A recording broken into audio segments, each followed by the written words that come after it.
Əziz dostlar, əziz maytaistlər, əziz kickboksçular.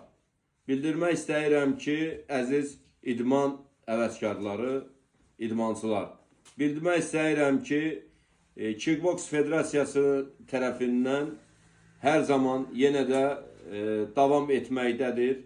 Bildiyiniz kimi Kickboksun Federasiyasının keçmiş prezidenti, bugünkü federasiyanın fəxri prezidenti olan, bildiyiniz kimi Suraxanı rayonunun icra başçısı olan Adil Əliyevin yenə də bizə qarşı qarayaxmaları davam etməkdədir. Bildiyiniz kimi Adil Əliyev bundan qabaq məni çağıraraq Muay Thai Federasiyası mənimdir dediyi sözləri ilə mənim olacaq və mənimdir dediyi sözlərinin həmin vaxtı öz cavabını almışdır. Mən o zaman ona bildirmişdim ki, Muay Thai Federasiyası ictimai birlik olduğuna görə o seçkilərlə, 4 ildən bir olan seçkilərlə olan bir şeydir.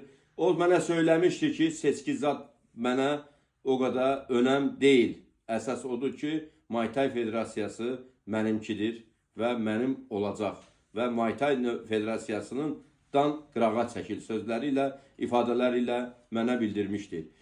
Bugün də yenə də mənim haqqımda, bildiyiniz kimi, mənim haqqımda Kickboks Federasiyasının adıyla mətbuatda, Qafqaz Infoda və digər mətbuat qurumlarında xəbərlər yaydırmışdı. Saxta olan xəbərlər yaydıraraq demişdi ki, Araz Musayevin bütün əldə etdikləri qələbələr hamısı saxtadır, hamısı yalandır. Onu bildirmək istəyirəm ki, həmin qələbələri əldə edən dövrdə keçmiş Muay Thai Federasiyasının prezidenti Adil Əliyevin dövründə həmin qələbələri əldə etmişdim.